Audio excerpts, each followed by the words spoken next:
So, hi everyone. In the spirit of reconciliation, I would like to acknowledge the traditional custodians of the land in which we're meeting today. We're on Wurundjeri country of the Kulin Nation, and we pay our respects to elders past and present and extend that respect to all Aboriginal and Torres Strait Islander people today.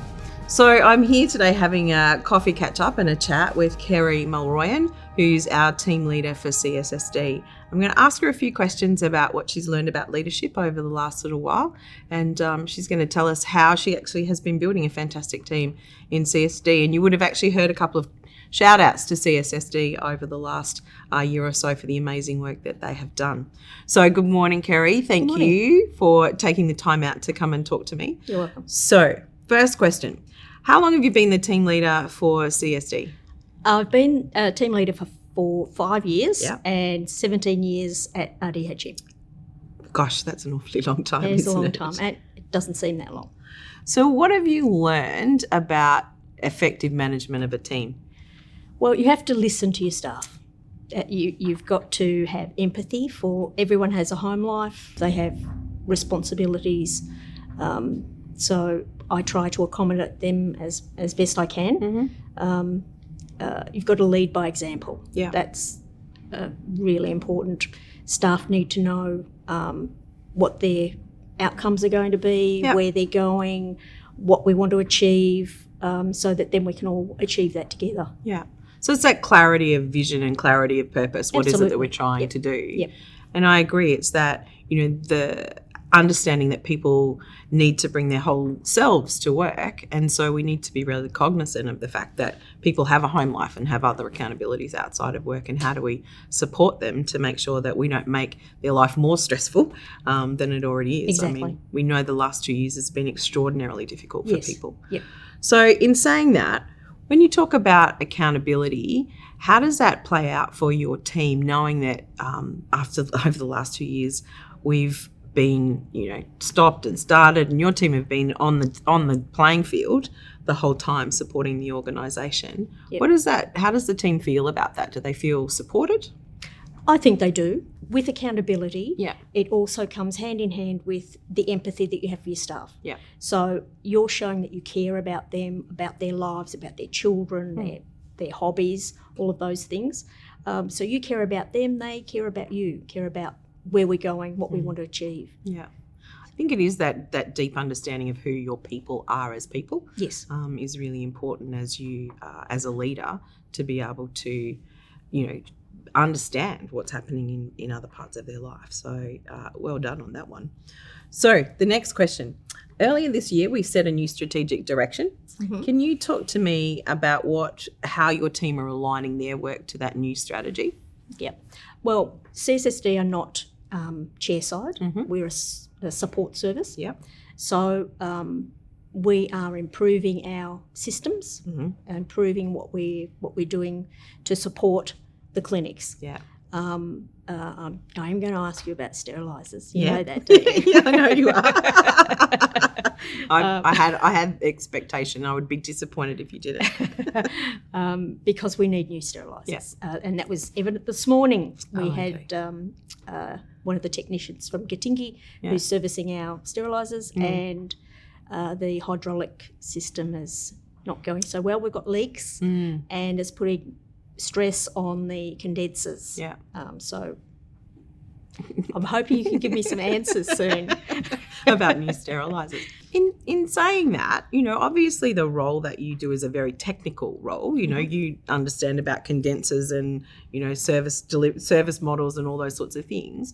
How does that translate into the work that your team does? Well, we need our equipment Yeah. to be serviced, to be running smoothly all of the time. When we have a downtime, that impacts our ability to provide instruments to clinics. Yeah. So that's essential. We have to be on top of all the servicing, the repairs, and everything has to be fast.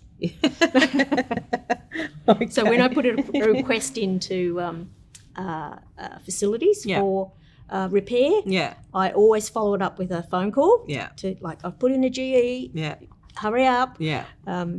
It's essential for us. That's fantastic, because we often get feedback in our staff surveys that there's limited career progression, and I think that I don't think that's actually true across the whole organisation. I think there's lots of opportunities for people to progress. So it's great to see that the CSD team are participating in that as well. So. Yeah, that was really good.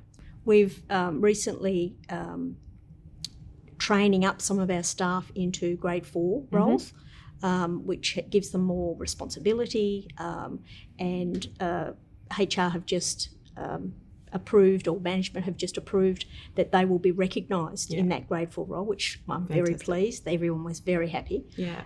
It's always good to be recognised for something that you've achieved, so that's really important. And so now that they are recognised in their grade 4 roles, I will train up the next lot into that role, and so that they can see there's a clear progression of their career, and that they can go somewhere. They're not just stagnant. Yeah. Well done. Okay, last question. If you had to sum up your feeling about the future for DHSV, what would that be? What would the word be? I did make some notes. Did you?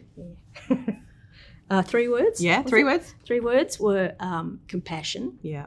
I think we are compassionate, and that was evident with a tragedy that a staff member had in her family, and RDHM were fabulous. We brought in Better Star to talk to staff about how to approach the subject when she returns, all of those sort of difficult questions. Yeah. Inclusive, I think that's a really important one. We have English as a second language, people with disabilities. I think that's really, really important to, as an example to the community as well. And the last one is evolving. I think evolving is a really good word, that we're constantly changing and evolving into something better. Fantastic. Yeah. And if there was one thing that the organisation could do differently for the CSD team in the next 12 months, what would that be? You know what that's going to be. I know. Sterilisers. New sterilisers, please. Yes. Yeah.